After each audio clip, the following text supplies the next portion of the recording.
Hello welcome back to Janna's recipes.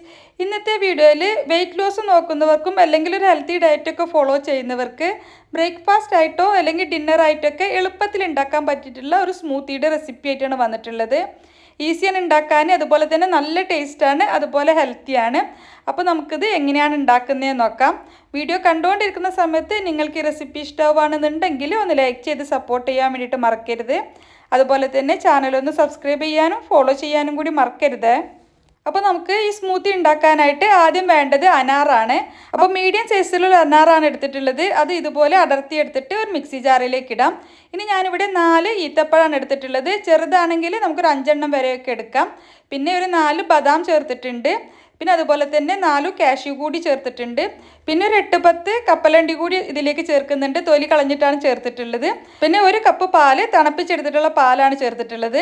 ഇനി ഇതെല്ലാം കൂടി നമുക്ക് നന്നായിട്ടൊന്ന് ബ്ലെൻഡ് ചെയ്ത് കൊണ്ടുവരാം. നന്നായിട്ട് ബ്ലെൻഡ് ചെയ്തെടുത്തതിന് ശേഷം നമുക്ക് വേണമെങ്കിൽ ഒന്ന് അരിച്ചെടുക്കാം.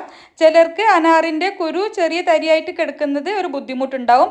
അരിച്ചെടുത്തില്ലെങ്കിലും വലിയ കുഴപ്പമൊന്നുമില്ല കഴിക്കാൻ വേണ്ടിയിട്ട്. ഇതിലേക്ക് നമുക്ക് വേണമെങ്കിൽ ചിയാ സീഡ് ചേർത്ത് കൊടുക്കാം. ഞാൻ മേലെ കുറച്ച് ബദാം കട്ട് ചെയ്തിട്ട് ഇട്ട് കൊടുക്കുന്നുണ്ട്. അപ്പോൾ വളരെ സിമ്പിളായിട്ട് നമുക്ക് ബ്രേക്ക്ഫാസ്റ്റ് ആയിട്ടും അല്ലെങ്കിൽ ഡിന്നർ ആയിട്ടൊക്കെ കഴിക്കാൻ വേണ്ടിയിട്ട് നല്ല ഹെൽത്തി ആയിട്ട് അതുപോലെ തന്നെ നല്ല ടേസ്റ്റി ആയിട്ട് കഴിക്കാൻ പറ്റിയിട്ടുള്ള സ്മൂത്തിയാണ്. ഇതുവരെ ഇതുപോലെ ട്രൈ ചെയ്ത് നോക്കിയിട്ടില്ലെങ്കിൽ തീർച്ചയായിട്ടും ട്രൈ ചെയ്ത് നോക്കുക. നിങ്ങൾക്ക് ഈ റെസിപ്പി ഇഷ്ടമായെങ്കിൽ ഒന്ന് ലൈക്ക് ചെയ്ത് സപ്പോർട്ട് ചെയ്യാൻ വേണ്ടിയിട്ട് മറക്കരുത്. അതുപോലെ തന്നെ ചാനലൊന്ന് സബ്സ്ക്രൈബ് ചെയ്യാനും ഫോളോ ചെയ്യാനും കൂടി മറക്കരുത്. അപ്പോൾ ഇൻഷാ അല്ലാ മറ്റൊരു അടിപൊളി റെസിപ്പിയുമായിട്ട് നമുക്ക് വീണ്ടും കാണാം. Thank you for watching.